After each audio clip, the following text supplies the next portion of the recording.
पहले तो सबके लिए जय सिया राम। तो स्वामी जी ने लाइन लिखी है, दैहिक दैविक भौतिक तापा, दैहिक दैविक भौतिक तापा, राम राज्य काहू नहीं व्यापा। दैहिक यानी उस टाइम की जो प्रजा थी वो देह रोगों से दूर थी, यानी किसी भी प्रकार का उन्हें देहिक रोग नहीं था चाहिए। दैहिक दैविक उस टाइम पर वहां की जो जनता थी वो दैविक जो प्रकोप हैं उनसे कोसों दूर थी, जो भी दैविक प्रकोप होते थे उनसे दूर थी। एक दूसरे की परस्पर मदद की जाती थी, एक दूसरे का सहयोग किया जाता था, तो लोग इससे दूर थे। और तीसरी सबसे बड़ी चीज है भौतिकता। आज की सबसे बड़ी समस्या क्या है कि व्यक्ति जो है वो बाहरी समस्याओं से परेशान कम और अंदर की समस्याओं से ज्यादा परेशान है। जैसे कि उस समय की बात करें, अगर राम राज्य की बात करें, तो उस टाइम व्यक्ति को उसके गुण और उसके कर्म के आधार पर उसको रोजगार मिलता था, उसके गुण और कर्म के आधार पर उसे आगे बढ़ने का मौका मिलता था। तो आज वर्तमान में जरूरत है, व्यक्ति पढ़ाई तो कर लेता है, एमए बीए डीएड बीएड अच्छी उच्च लेवल की शिक्षा ले लेता है, लेकिन जब क्लर्क की नौकरी निकलती है तो वो मजबूरन बस वहां पर फॉर्म डालने के लिए मजबूर होता है। यानी उसने जिस लेवल की शिक्षा ली है उस लेवल का आज अगर वर्तमान में उसको रोजगार उपलब्ध किया जाए तो मेरे दोस्त वास्तव में तब जाके राम राज्य की स्थापना हो पाएगी। तो हम चाहेंगे कि ऐसा राम राज्य भारत के अंदर भी शुरुआत हो, और हम सरकारों से कामना करेंगे कि ऐसा राम राज्य स्थापित हो कि यहाँ की जनता सुखी हो।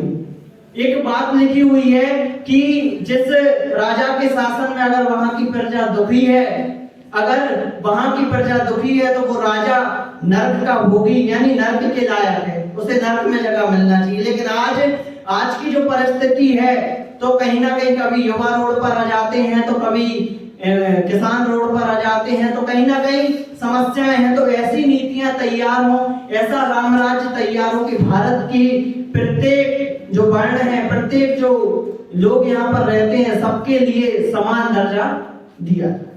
सबसे बड़ी चीज है राम राज्य की अगर बात करें हम, तो राम राज्य में तीसरी सबसे बड़ी चीज जो थी टैक्स कैसे लिया जाता था। जब राम जी 14 वर्ष वनवास काटकर जब अयोध्या में प्रवेश किए तो उन्होंने भरत जी से सवाल किया कि अच्छा यहाँ पर टैक्स कैसे लिया जाता है। तो भरत जी ने कहा जैसे सूर्यवंशी लेते थे, जैसे इक्ष्वाकु वंश के लोग लेते थे, वैसे मैं लेता हूँ। कैसे? सूर्य की तरह। तो कहीं सूर्य कैसे टैक्स लेता है? सूर्य जो पानी है वो पूरी यानी पृथ्वी पर जितना भी पानी है वो सूर्य की इनकम है, और वो टैक्स कैसे लेता है? समुद्र से भी पानी खींचता है, तालाब से भी पानी खींचता है, और आपके और हमारे शरीर से भी पानी खींचता है, लेकिन किसी को पता नहीं चलता। लेकिन अब वर्तमान में टैक्स की बात करें तो पल पल पे पता चल जाता है कि टैक्स कैसे लिया जाता है। लोग टैक्सों से परेशान हैं, और दुख की बात तो ये है कि हमारे यहाँ तो शिक्षा पे भी सबसे ज्यादा टैक्स है। यानी शिक्षा तो टैक्स फ्री होना चाहिए थी, तो शिक्षा पे भी टैक्स है।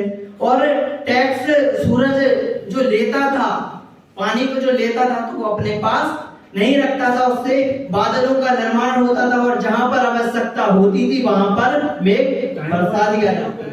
हर्षद वर्षद सब लखें, हर्षद वर्षद सब लखें, करसत लखे न कोई, तुलसी प्रजा सुहाग से भानु भूपसा होए। यानी राजा जो है वो सूर्य की तरह होना चाहिए। जब पानी बरसता है तो प्रजा सुखी हो जाती है, पशु सुखी हो जाता है, जो जीव है, जंतु है, यानी कि पूरी दुनिया में जितनी चीजें वो सब सुखी हो जाती है जब पानी बरसता है। तो जब सरकार हमसे टैक्स ले और उस टैक्स के पैसे से जब निर्माण हो, बेहतरीन सड़कें बने, बेहतरीन कॉलेज बने, बेहतरीन शिक्षाएं दी जाएं, बेहतरीन आर्किटेक्चर हो, इंफ्रास्ट्रक्चर पर काम हो, और लोगों को रोजगार हो, लोगों को अच्छी सुविधाएं हो, और जनता कहे वाह ये है श्री राम राज्य।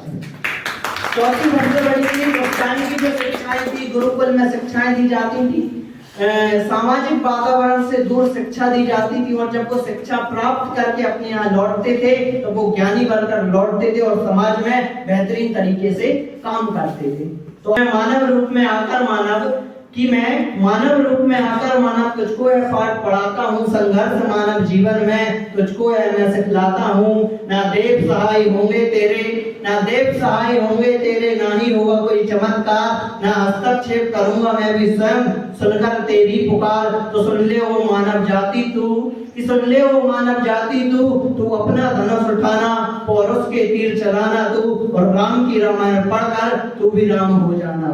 कि यह राम राज्य है राम के गुण, कि यह राम राज्य है राम के गुण, मानव तू अपनाएगा जिस दिन तेरे देश शहर में राम राज आ जाएगा। जब बच्चा बच्चा होगा राम, तब होंगे सब रावण तमाम, फिर गूंजेगा सिर्फ एक ही नाम, जय श्री राम जय श्री राम।